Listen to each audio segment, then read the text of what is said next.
Boo! Hello everyone, I'm Mr. Shivers, and welcome to episode 40, Grotesque 2. It is spooky month, and so I'm reviewing a horror movie a day, and I just reviewed Grotesque, and now I'm doing Grotesque 2.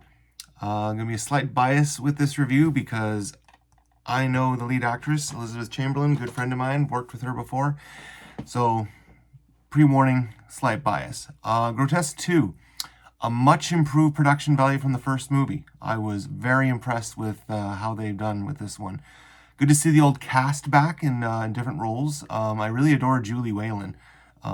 She's so good as a villainous adversary to Mildred. So a few of we'll start with some of the negative points. It took a bit to get into the main plot, like about 40 minutes. Like the first 40 minutes, I was just kind of wondering where it was going, what was it going to do. And I found up until that point, it missed a lot of the dark humor that had already been present. It had some good non sequitur humor, which was funny, like little bits of humor that jumped up here and there.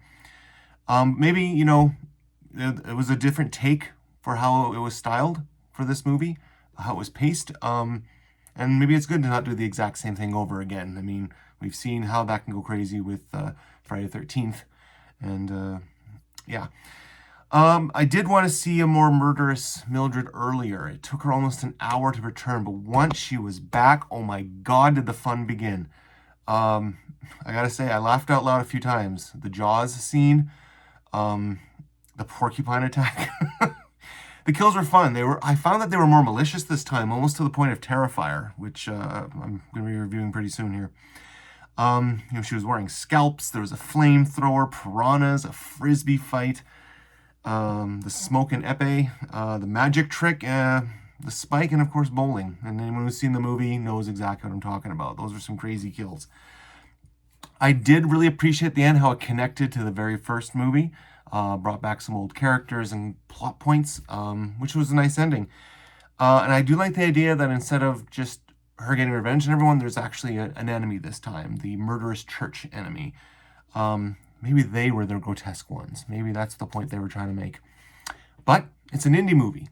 It's fun, filmed in Edmonton, Alberta, with some great cast members. I said slightly biased because I know the lead actress, and I thoroughly enjoyed this one. I think it was much better than the first Grotesque one, but of course, that's the goal, right? If you're an indie filmmaker, you want the second movie to be better than the first, because the first one you kind of cut your teeth, you kind of get it really good, and the second one you just make it better. So, good job, you guys, with that one.